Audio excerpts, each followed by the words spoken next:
Assalamualaikum. Hari ini kita akan buat lempeng lempeng Sarawak. Okey, bahan-bahannya tepung pulut, tepung beras, kelapa parut, sedikit garam dan air. Okey, kita masukkan kelapa parut. Campurkan semua bahan. Tepung pulut,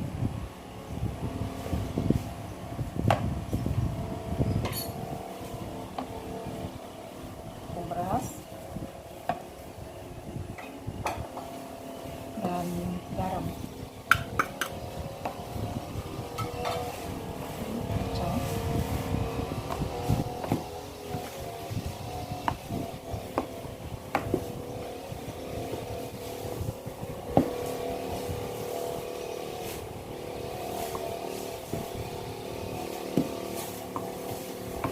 Masukkan air.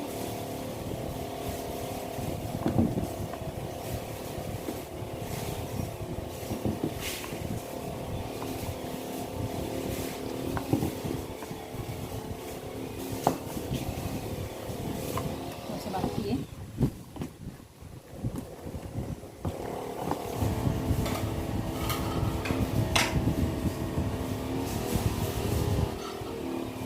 kita nak masukkan tepung pulut kalau masih terlalu cair.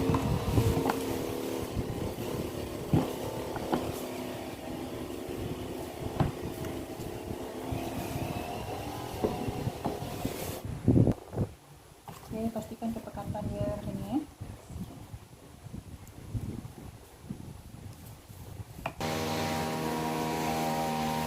Sekarang kita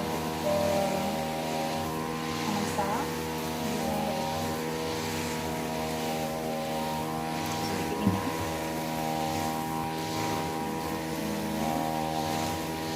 Api yang perlahan. Okey, sekarang masa kita untuk memasak ikan.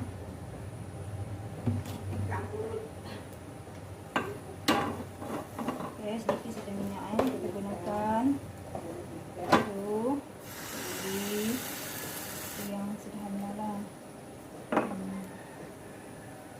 Baru masak.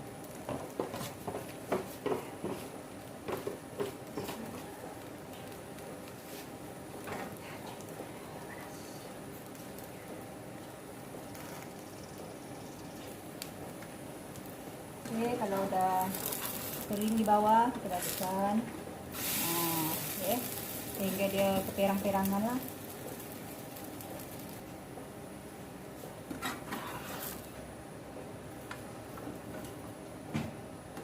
Okey, nampaknya ikan kita dah masak, lempeng kita dah masak.